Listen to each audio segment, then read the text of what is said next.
Entonces nada más te los quiero explicar para que cuando vayas leyendo sobre todo el Antiguo Testamento, entiendas, bueno, es el Espíritu Santo que en ese momento no estaba, pero el día de hoy, después de que Jesucristo resucitó, ahí a partir del día de Pentecostés, ya habita en nosotros. Pero no me quiero adelantar, déjame ahí en las hojitas, ahí dice trasfondo histórico, y ahí te lo puse. El Espíritu Santo se representa en la Biblia de varias formas, ya sea aceite, fuego, viento y paloma, ¿verdad?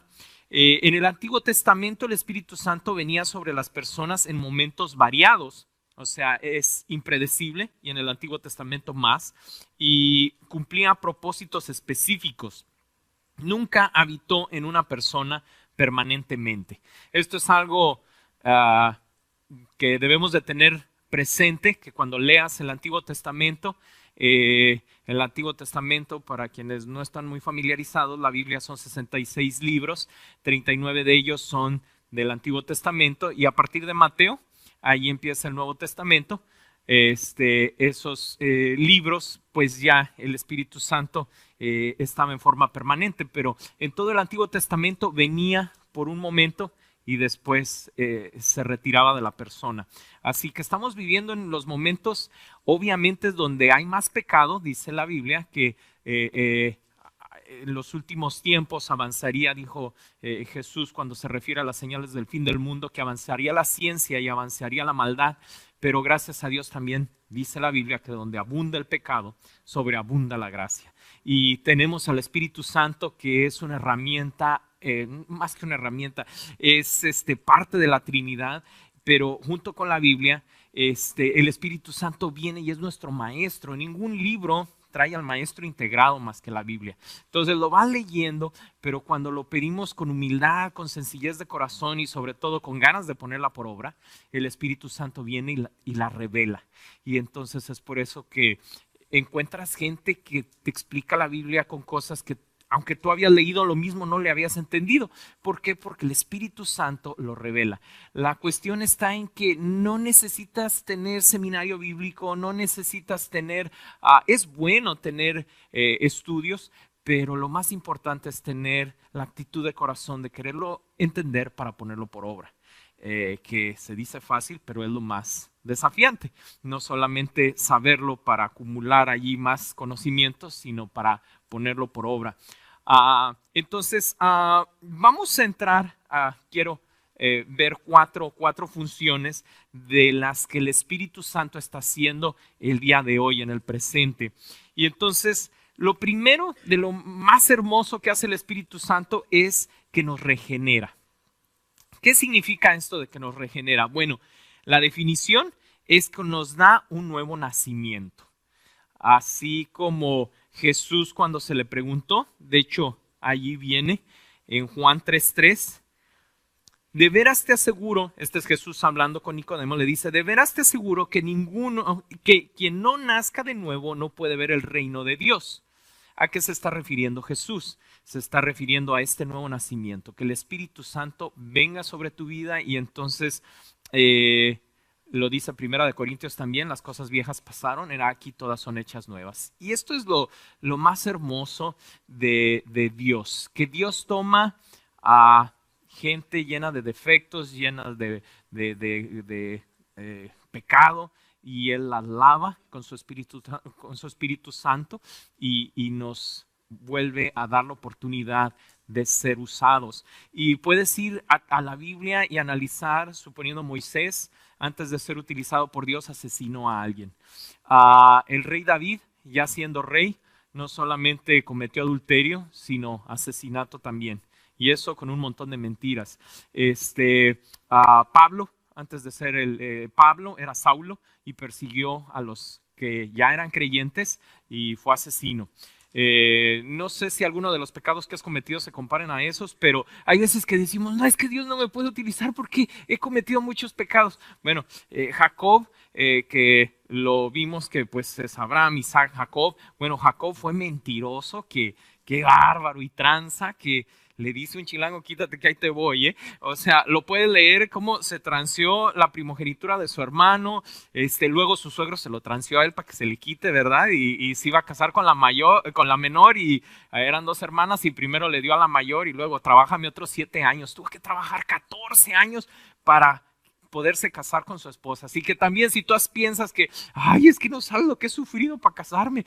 Bueno, Jacob, 14 años, ¿verdad? Y ya que se casó, ay, a ver, ya se quería, no, ¿verdad? Ya se quería descasar, pues no. No. Pero a lo que quiero llegar es que este nuevo nacimiento nos deja, nos lava de todos los defectos que pudiéramos tener. Lo que Dios ocupa es una actitud de querer cambiar. Tengo defectos, el Espíritu Santo viene, me los revela y entonces Él me da la fuerza para cambiarlos. Entonces el Espíritu Santo lo hace todo. Yo solamente debo de decir sí quiero. Pero mira, vamos a seguir otro texto de lo que es el nuevo nacimiento. Está en Tito 3:5. Él nos salvó, no por nuestras propias fuerzas de justicia, sino por su misericordia. Nos salvó mediante el lavamiento de la regeneración y de la renovación. ¿Por quién? Ok, entonces Él nos lava y nos da un nuevo nacimiento. Esto es obra del Espíritu Santo. Aquí dice regeneración y renovación. Una es espiritual, la otra tiene que ver con nuestra forma de pensar. Y déjame hago énfasis porque este estudio es tanto para gente que tiene poquito en el Evangelio, tal vez no tengas nada, o para quienes tienen mucho, ¿verdad? Para poderlo explicar de forma entendible. Entonces, la renovación tiene que ver con la forma en la que piensas. Entonces, cuando tú recibes a Jesús, es una bancarrota espiritual. O sea, Dios te dice, ya no me debes nada de lo que me debías. Así como cuando espero nadie se haya ido a bancarrota económica. Pero aquí en Estados Unidos hay eso, ¿verdad? De que pues debes mucho y vas, llevas un proceso legal donde el juez te dice, ok, efectivamente no puedes pagar, no tienes bancarrota. Y entonces todo lo que debías, ya no lo debes, ¿verdad? Pero espiritualmente es mejor. Todo lo que le debes a Dios, porque dice Dios que cuando pecamos le debemos y la única forma de pagarle es con sangre, o sea, deberíamos de morir, pero Dios dice, ya Jesús tomó tu lugar, pero la forma de pensar, ya Dios te perdonó el pecado, ya eres nueva criatura, pero la forma de pensar nos toca a nosotros, pero aún en eso el Espíritu Santo nos ayuda, la renovación. Dicen por ahí, no es Biblia, pero es un muy buen dicho. Detrás de cada pecado que cometes hay un engaño de Satanás que has creído. Entonces, ¿qué te gusta de ejemplo? Una no es ninguna. Bueno, eso es un engaño, ¿verdad? Que nos terminamos así como cucarachas fumigadas, ¿verdad? Pero empezamos con el engaño de que una no es ninguna. Y 2 es la mitad de una, y 3 es una, y como una no es ninguna, le volvemos a dar la vuelta, ¿verdad? No, sí, también por ahí pasé. Entonces, esa es la renovación. La renovación es que el Espíritu Santo te ayuda a que identifiques las mentiras y te da el poder para cambiar. Llámese en el área como ahorita, ¿verdad? A veces el alcohol, a veces el enojo, a veces el sexo, a veces los juegos de azar, llámese lo que se llame el chisme, las tranzas, todas esas cosas. El Espíritu Santo te ayuda a identificarlas porque, qué difícil es salir de la negación, ¿verdad? ¿Qué es eso de la negación? El que, no, yo un defecto, no, yo no tengo ninguno, no, pues, no, el defecto es mi esposa, el defecto es mi esposo, ¿verdad? Pero yo no tengo ninguno, ¿verdad? O defectos todos los demás, ¿verdad? Llámese en el trabajo mi jefe, quien sea. Entonces, el Espíritu Santo, una de las cuestiones o de lo hermoso que Él hace en nuestra mente, que es parte de la renovación, es que Él nos va a convencer de pecado, justicia y juicio. Y esto es salir de la negación. Es cuando tú dices, sí, como que no debí de haber contestado así y como que ya no te sientes a gusto, ¿verdad? Dicen por ahí, ya no peco a gusto. Ay, como que no debería de andar aquí. Y ahí están, ay, no, como que estoy mal, como que... Y dicen por ahí, ya no peco a gusto, ¿verdad? Fui allí, me invitaron a la zumba. ¿Qué pensaban que andaba? No era la zumba, ¿verdad? Y ya no te sabe igual el portarte mal. El Espíritu Santo te está redarguyendo, te está trayendo convicción de que lo que estás haciendo está mal. Entonces es una de las tantas obras hermosas que hace el Espíritu Santo. Pero bueno, eso es para explicar Tito 3:5, ¿verdad? Otra de las funciones que hace el Espíritu Santo es que antes de que viniera Cristo a mi vida, espiritualmente estaba muerto. Cuando viene el Espíritu Santo a mi vida, ahora estoy espiritualmente vivo a través de un nuevo nacimiento. No sé si has notado que hay gente que ya hace tanta perversidad que hay gente que asesina y ya lo hace así como cualquier cosa, ¿no? Bueno, es porque ya el Espíritu Santo se ha ido totalmente de esa persona, de esa gente. Es por eso que cuando Jesús estaba en esta tierra, él mismo dijo, a la blasfemia contra Dios o contra el Hijo les puede ser perdonada, pero la blasfemia, o sea, la falta de respeto contra el Espíritu Santo, ni en esta vida ni en la siguiente. Y uno pudiera pensar, bueno, ¿por qué esa diferencia de que al Padre y al Hijo pues se puede perdonar, pero al Espíritu Santo no? Es porque cuando tú le faltas el respeto al Espíritu Santo o simplemente le dices al Espíritu Santo, vete de mi vida, ¿quién te va a convencer de pecado, justicia y juicio? ¿Quién te va a traer esa convicción de que estás mal? Ya no hay esperanza. Y es por eso que hay gente tan perversa que ya no le hace y hacen la maldad y de diferentes formas y todo el tiempo y ya no se sienten mal. Es porque espiritualmente están muertos. Ya el Espíritu Santo los ha dejado y entonces ya no hay esperanza para ellos ni en esta vida ni en la que viene. Otra de las funciones, bueno, en Juan 3:63 dice, lo que nos da vida es el Espíritu de Dios. El poder humano no tiene utilidad para nada. El Espíritu da vida, la carne no vale para nada. Las palabras que les he hablado son espíritu y son vida. Ese es Juan 6:33. Allí podemos ver que el Espíritu Santo es el que trae vida a nuestro espíritu.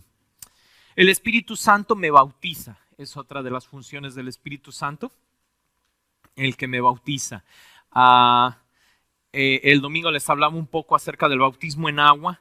Bueno, ahorita vamos a ver cómo aparte del bautismo en agua que te sepulta, también está el bautismo en el Espíritu Santo. Dice, el bautismo del Espíritu Santo es la ubicación del cristiano en el cuerpo de Cristo y en Cristo mismo. O sea, es por eso que es muy diferente cuando alguien dice, yo soy de esta religión.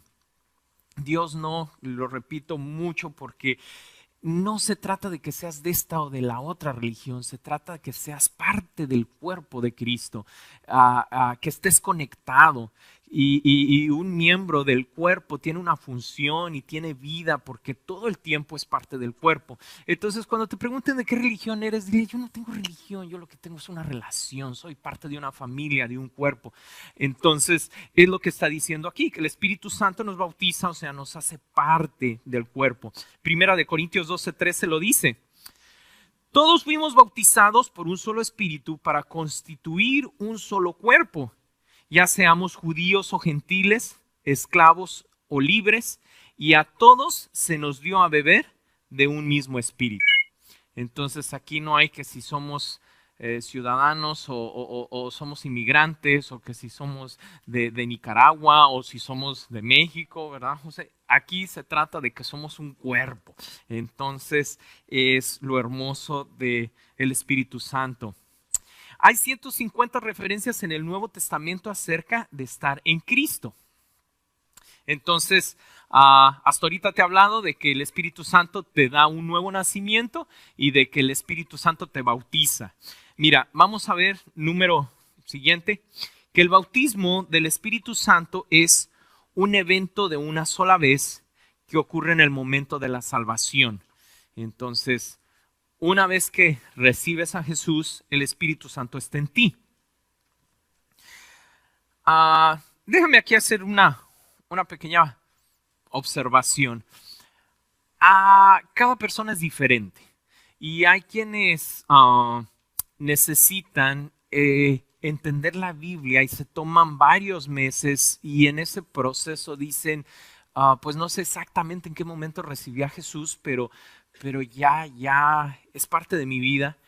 Y hay quienes es una sola vez escuchan y en ese momento lo reciben. De cualquier manera, lo importante es que tú invites a Jesús en tu corazón. Puede ser, como te digo, un proceso largo o puede ser nada más un día que lo escuchaste y tú dices, yo quiero, hice la oración y rendí mi vida. Cuando vas viendo en la Biblia, Dios no tiene una forma particular. No hay nosotros como humanos somos muy así como la receta, ¿no? A mí, mira, así paso 1, así paso 2, así paso 3. Dios hace las cosas como Él decide, Él es sabio. Entonces, como ejemplo, cuando Jesús sana, hay veces que sana al ciego y le untó, agarró tierra, escupió, hizo lodo y se lo puso en los ojos. Hubo a otro que nada más con la palabra le dijo sé sano y fue sano. Hay diferentes formas, no hay un patrón en el que Jesús, no, sanó nada más así. Y no es coincidencia, es porque a Dios le gusta que nosotros no nos vayamos con una receta, sino tener una relación con Dios. Entonces, ¿a qué voy con esto? Que tu experiencia de cómo recibas a Jesús es muy tuya, es única. Entonces, si tú recibiste el Espíritu Santo al mismo momento que oraste y en ese momento empezaste a hablar en lenguas, bien. Tal vez tú hasta la fecha no comprendes qué es eso de hablar en lenguas y nunca las has hablado, no estás mal. A lo que voy es que no quiero que hagamos así como una receta. Porque hay veces que hay gente que me ha tocado, no, es que si tú no recibiste a Dios como yo lo recibí y no estás hablando en lengua, entonces todavía no eres salvo. Y hay quienes, ay, no soy salvo, todos estos años yo pensé que ya era salvo. Es muy individual. Hay gente que, como te comento, recibe a Jesús y en ese momento empieza a hablar en lenguas. ¡Qué bien! Pero no hagas de tu experiencia personal una doctrina. Cada quien tiene una experiencia diferente. Entonces, quiero transmitirte esto para que no te vayas a pensar, a veces nos comparamos y ay, pues yo no soy como él o como ella, aún en eso nos comparamos, tú eres tú y dirían por ahí no te pareces a nadie, ¿ok? Y no es salmo, vamos al siguiente punto. El bautismo del Espíritu Santo es una experiencia universal para todos los creyentes. Entonces inicia el momento que recibes a Jesús, pero es una experiencia para todo aquel que quiere recibir a Jesús. Es universal. Al principio se creía que nada más era para los judíos. Cuando recién Jesús resucita y pues los 12 discípulos todos son judíos, se pensaba que el recibir a Jesús o ser parte de la iglesia era nada más para judíos. Pero de repente Pedro se empieza a dar cuenta que hay romanos que también reciben a Jesús y que en eso son bautizados en el Espíritu Santo, en hablar en lenguas y entienden, wow, es para todos. Y esto lo dice Gálatas 3:26.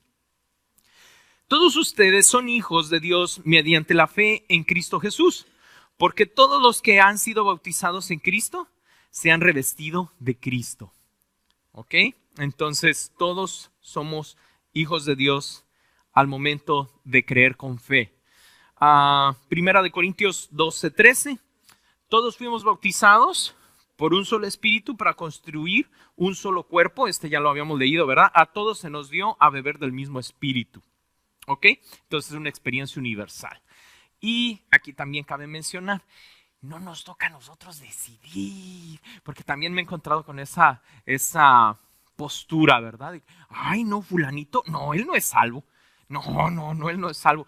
Mira, eso no nos corresponde ni a ti ni a mí decidirlo, porque hay veces que nos queremos sentar en el trono de Dios y estar decidiendo quién es salvo y quién no es salvo y quién ya recibió y quién no ha recibido.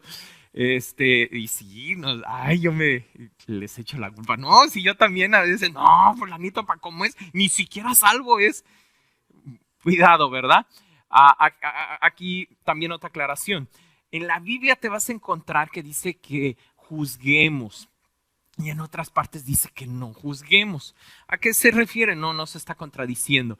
La Biblia te aclara que el fruto del comportamiento de una persona lo juzgues para que no te engañe. Pero a la persona no somos Dios para juzgar. Un ejemplo para entenderlo mejor. Una persona que va y se roba un pan. Robar no es bueno. Y eso lo sabemos porque la Biblia lo dice. Entonces tú dices, lo que hizo está mal, yo no lo voy a hacer. Pero ¿por qué se lo robó? Eso no me incumbe a mí, porque yo no puedo ver el corazón de la persona. Es un ejemplo medio tonto con respecto al pan, pero ¿qué tal un ejemplo con respecto a temas polémicos, ¿verdad? La homosexualidad. Ay, es gay. Ay, es lesbiana.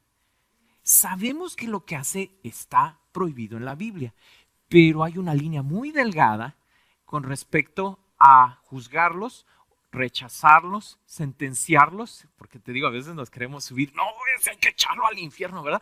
No, pues entonces hay que echar al mentiroso, al chismoso, y entonces las iglesias estaríamos vacías, ¿verdad? Porque pues, ya todos nos fuimos para allá.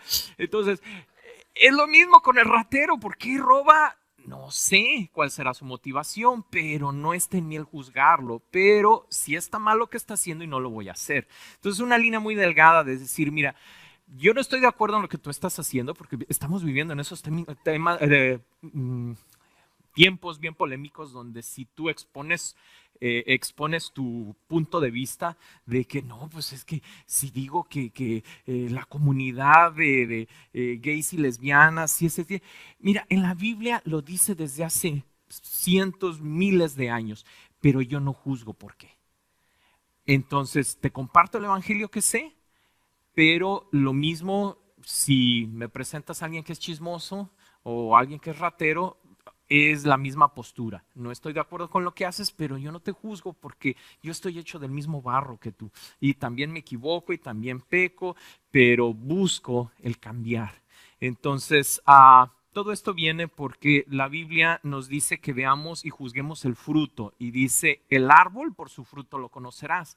Entonces a la gente la podemos conocer por cómo se comporta, pero hay una línea muy delgada de no juzgar, sentenciar, rechazar, porque si fuera así Jesús, pues a la mujer que fue sorprendida en adulterio, ¿verdad? No lo hubiera perdonado, ni a tantos dice que se juntaba con borrachos y con prostitutas. Entonces tenemos que tener una línea muy delgada en decir, no estoy de acuerdo con lo que haces, pero mira, este es el evangelio, estas son las buenas noticias. Dios te quiere enseñar y a través del Espíritu Santo te da la fuerza para cambiar.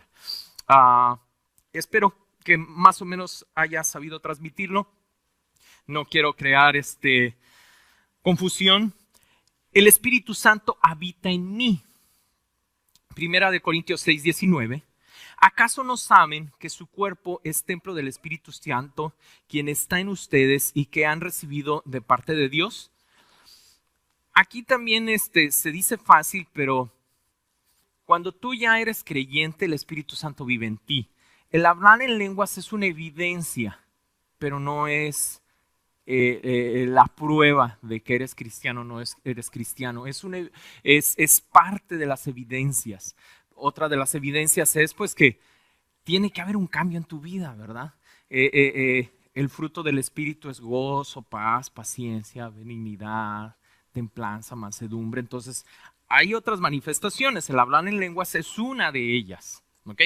¿A qué voy con esto? En que hay personas que cuando se llega a manifestar a alguien que tiene algún espíritu, porque en la Biblia lo dice, ¿verdad? Que Jesús le acercaban a la gente enferma y de repente pues estaban enchamucados, ¿verdad?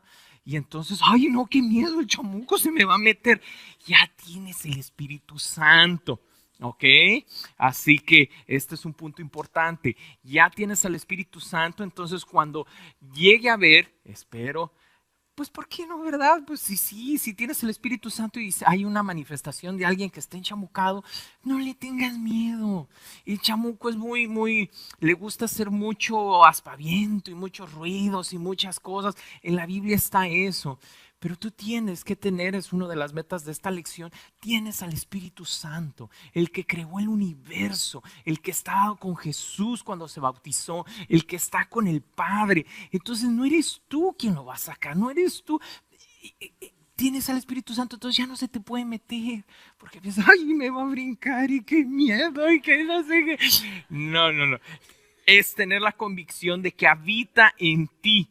Y entonces esto me lleva al siguiente punto, el Espíritu Santo te sella.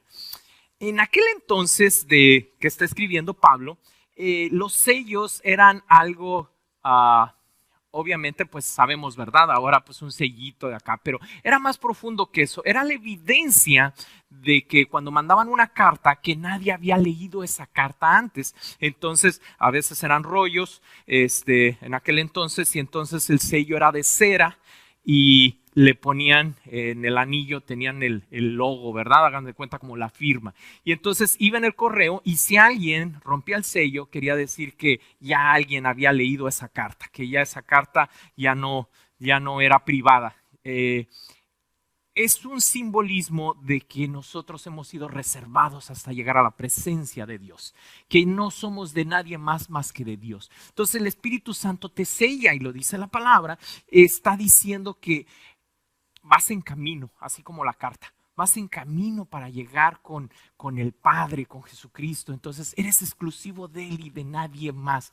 Entonces, para que tengas la convicción de que el chamuco te puede invitar a hacer cosas malas, pero está en ti el decidir si accedes a la invitación, y eso es lo que es la tentación. Los que están en los grupos pequeños saben más acerca de eso. Comercial, ¿verdad? Si no estás asistiendo a un grupo, inscríbete en uno, ¿verdad? Los domingos en los bosquejos del domingo, ahí vienen todas las direcciones y los días. Pero esa es la tentación. Porque hay quienes le echan la culpa al diablo. No, es que el diablo me obligó. Es que, mira, si tienes a Jesús, ya tienes al Espíritu Santo y no te puede obligar el diablo. Te hace la invitación, pero ya depende de ti, ¿verdad? Es que a veces que hasta el diablo nos es más fácil echarle la culpa. Es que él me obligó a hacerlo. Yo no quería, pero no puedo resistirlo. No, sí podías, pero la cuestión es que pues hay veces que no queremos. Esto lo dice en Efesios 1:13, de que Él ya nos ha sellado. Dice, en Él también ustedes, cuando oyeron el mensaje de la verdad, el evangelio que les trajo la salvación y lo creyeron, ¿qué fueron? Marcados, ¿verdad? Es un sello. Con el sello que es el Espíritu Santo prometió. Entonces, otra forma de explicarlo es como cuando una pareja de novios se comprometen y entonces se les da el anillo de compromiso, ¿verdad? Así nosotros estamos esperando a que venga Jesús o que nosotros vayamos a Él, ¿verdad? Pero estamos comprometidos con Él. El sellar implica pertenencia y protección. Es ahí lo que está en la respuesta. En lo que ustedes la escriben, les leo el siguiente versículo, que es Efesios 1:14. Este garantiza nuestra herencia hasta que llegue la redención final del pueblo adquirido por Dios para alabanza de su gloria. Ahí está bien claro, ¿verdad? Que estamos en espera de que venga Jesús, somos de Él. Segunda de Corintios 5:5. Es Dios quien nos ha hecho para este fin y nos ha dado su Espíritu como garantía de sus promesas. Y luego, segunda de Timoteo 2:13, dice, si somos infieles, Él sigue siendo fiel, ya que no puede negarse a sí mismo. Te vas dando una idea de que Dios, eres exclusivo de Él. Él te compró a precio de sangre. Lo hermoso de esto es que Dios todo nos invita a hacerlo por convicción. Ahorita que Jonathan estaba hablando de los diezmos y ofrendas, efectivamente no obligamos a nadie ni en esa área ni en ninguna, porque el evangelio es por convicción, es por amor. Si alguien te obliga, ámame, no, pues está bien, te amo un montón, pues ya no es verdad, ya no es amor, ya te están obligando ahí con el cuchillito en la espalda. No, pues sí, te amo un montón, retierto. Ya no es amor, ya es obligación. Entonces, algo así, hay veces que sucede, ¿verdad? Que te sientes comprometido, presionado en algún área. Aquí estamos viendo que dice que el Espíritu Santo te sella y menciono esto porque si Dios está esperando en nosotros, ahorita lo platicaba con alguien, esto nos debe de llevar a nosotros a corresponderle a Dios de la manera que se merece. ¿A qué voy con esto? A que no te conformes con solamente ser salvo. Ya eres salvo. Ahora busca, como te mencionaba, el ir cambiando tu forma de pensar para ir agradando más y más a Dios. ¿Cómo le llama esto la Biblia? Le llama consagración. Es el que vas avanzando, lo dice el libro de los Salmos. El justo es como la luz de la aurora, dice que va de aumento en aumento, o sea, cuando el sol va saliendo, va avanzando, hasta que el día es perfecto, que es cuando está exactamente arriba, no hay sombras. A eso se refiere nuestro entendimiento, que un justo, o sea, alguien que ha sido justificado por la sangre de Dios, no te quedas en que ya amaneció. Tenemos que ir buscando aprender más y más e ir dejando de hacer cosas que ofenden a Dios. Tal vez a ti no te ofende. A mí no me ofendía ver pornografía. Hoy me encantaba, pero le ofende a Dios.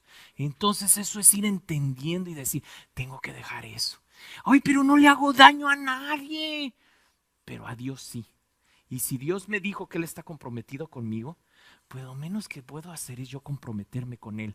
Él no me va a obligar porque de eso se trata el amor. Tiene que surgir espontáneo el decirle, Señor, tanto has hecho por mí que esto que me produce un placer, si a ti te ofende lo voy a hacer a un lado.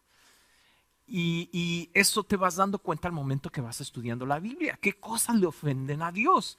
Porque tal vez para mí no tiene nada de malo, pero no se trata de ti. Ahora ya no vives para ti, ni por ti, ni para tu placer. Ahora vives para el placer de Dios. Y si Dios dice que eso le molesta, lo dejo de hacer. Dice una parte de la Biblia que con que le digas fatuo a tu hermano, o sea, que le digas tonto, ya con eso ya ofendiste a Dios. Imagínate cuántas veces cuando vamos en el freeway, ¿verdad?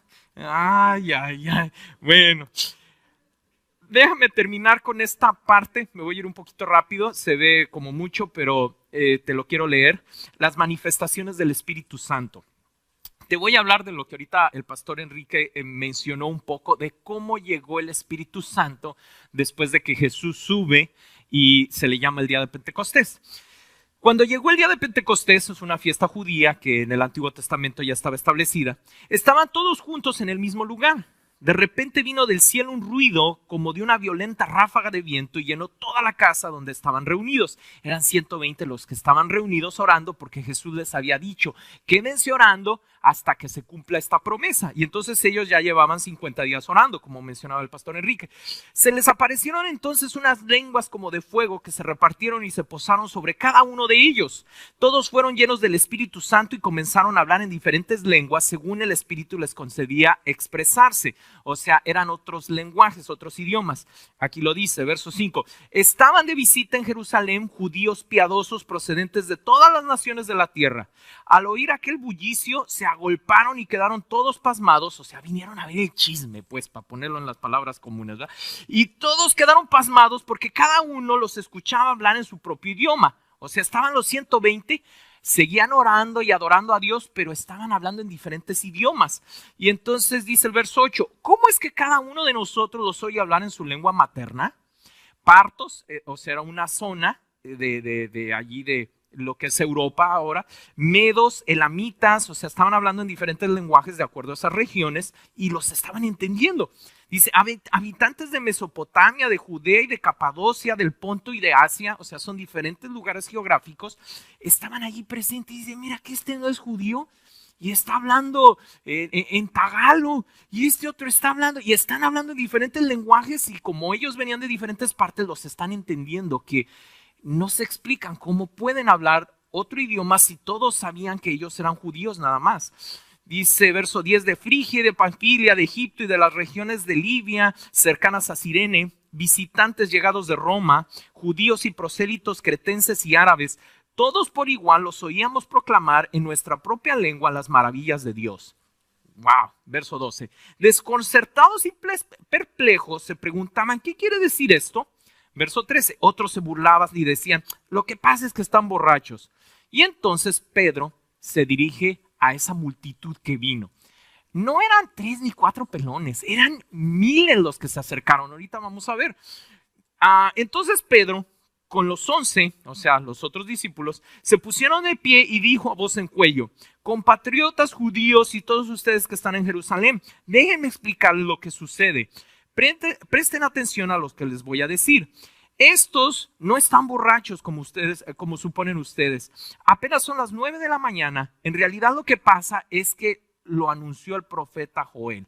Y entonces eso es el anuncio que hace el profeta Joel, es que los jóvenes y los ancianos todos recibirían el Espíritu Santo y el Espíritu Santo habitaría en ellos.